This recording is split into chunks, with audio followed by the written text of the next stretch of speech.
नमस्कार, आपका मेरे चैनल मेडिसिन पाठशाला में हार्दिक अभिनंदन है, स्वागत है।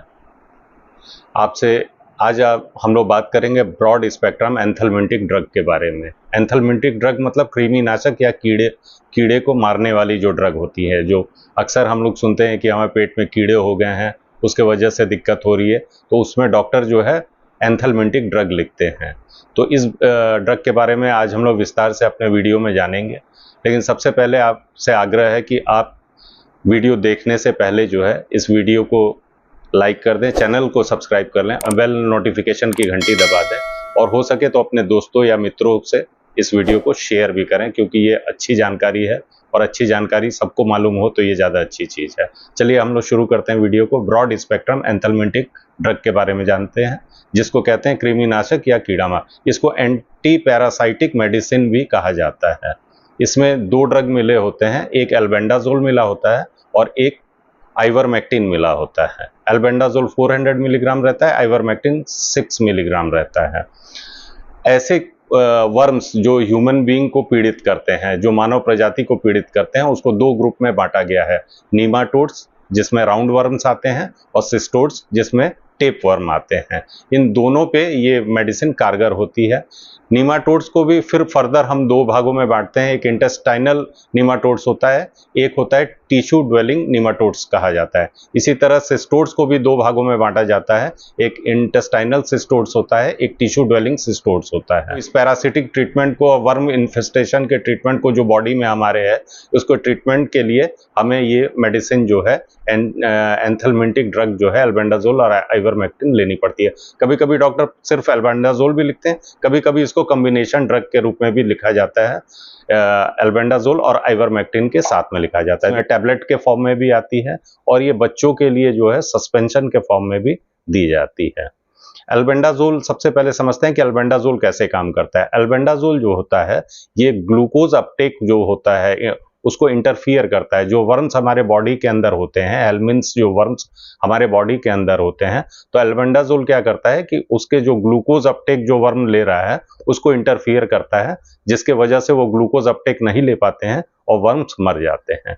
और आइवरमेक्टिन क्या करता है, ये बाइंड हो जाता है मसल से, वर्म के मसल से और नर्व सेल से, और उससे क्या होता है कि वर्म जो है वो पैरालिसिस में चला जाता है या उसकी डेथ हो जाती है। इस तरह से हमें इस वर्म से निजात मिल जाता है। ये वर्म सबसे ज्यादा जो है डेवलपिंग कंट्रीज में पाई जाती है। ये समस्या जो है सबसे ज्यादा डेवलपिंग कंट्रीज, भारत भी एक डेवलपिंग कंट्री है, इसमें भी सबसे ज्यादा ये समस्या पाई जाती है। और ये होता किस तरह जो है वर्म हमारे शरीर में पहुंच जाता है, ये इसका मूल कारण है हम जो कॉन्टामिनेटेड फूड या वाटर पीते हैं। जैसे कंटामिनेटेड फूड अगर हमने कहीं से खा लिया या कंटामिनेटेड वाटर आया, उसके थ्रू ये हमारे शरीर के अंदर चला जाता है। दूसरी बात है, ये पुअर सैनिटरी लिविंग कंडीशन से भी होता है। ये बात ठीक है कि मोदी जी ने शौचालय सब जगह बना दिया, लेकिन उस शौचालय को साफ सुथरा भी रखना हमारा कर्तव्य है। अगर शौचालय साफ सुथरा नहीं रहेगा तो उसके वजह से भी वर्म्स जो है हमारे शरीर के अंदर प्रवेश कर सकते हैं। पुअर सैनिटरी लिविंग कंडीशन जो होती है उसके वजह से भी वर्म्स हमारे शरीर के अंदर प्रवेश कर जाते हैं।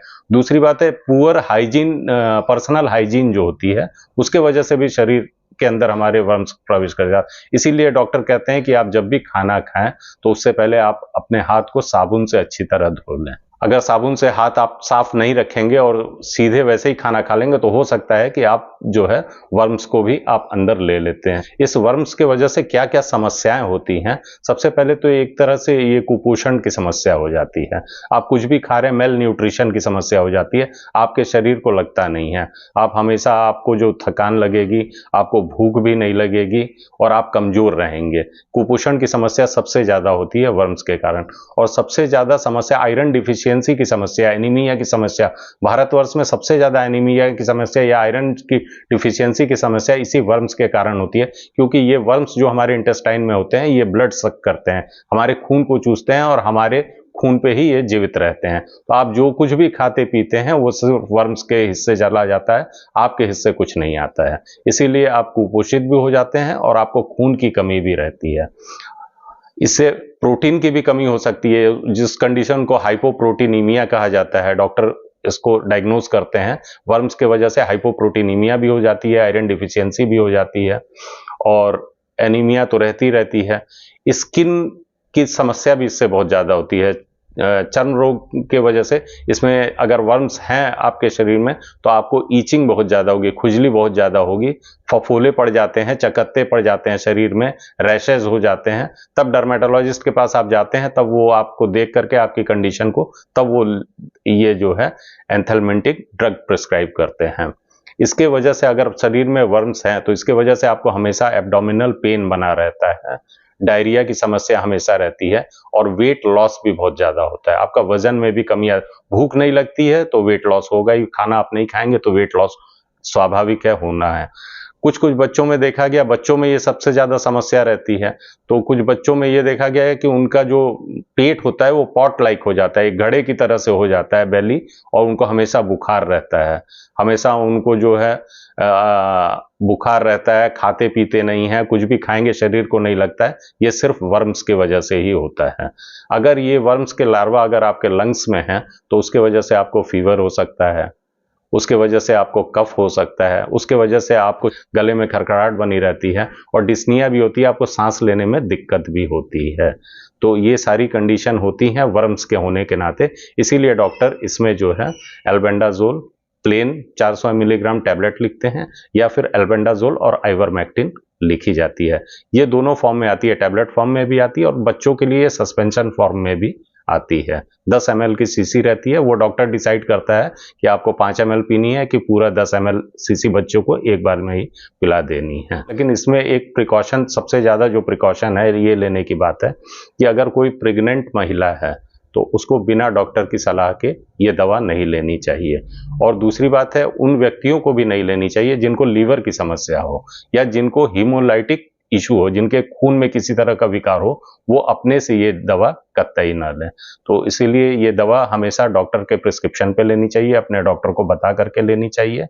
और ये दवा कई कंपनियां बनाती हैं, जिसमें से कुछ जो चिर परिचित नाम है, जैसे जेंटिल आता है, जेंटिल प्लस टैबलेट आता है, बेंडी प्लस टैबलेट आता है, जेंटिल सस्पेंशन आता है, बेंडी प्लस सस्पेंशन आता है, जो कि टैबलेट जो है 25 से 27 रुपए के आसपास मिलता है और सस्पेंशन जो है वो 30 से 35 रुपए के आसपास मिलता है।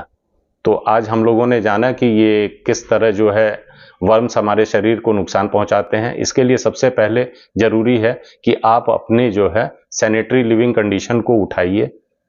दूसरी बात है, आप अपना हाइजीन, जो पर्सनल हाइजीन है, उसको हमेशा मेंटेन कीजिए और कोशिश कीजिए कि कहीं से भी कंटामिनेटेड वाटर या फूड का आप इनटेक ना करें। आपको ये वीडियो कैसा लगा, और अगर आपको लगता है कि ये जानकारी सही है तो आप अपने मित्रों से इसको शेयर भी कर सकते हैं। धन्यवाद, नमस्कार।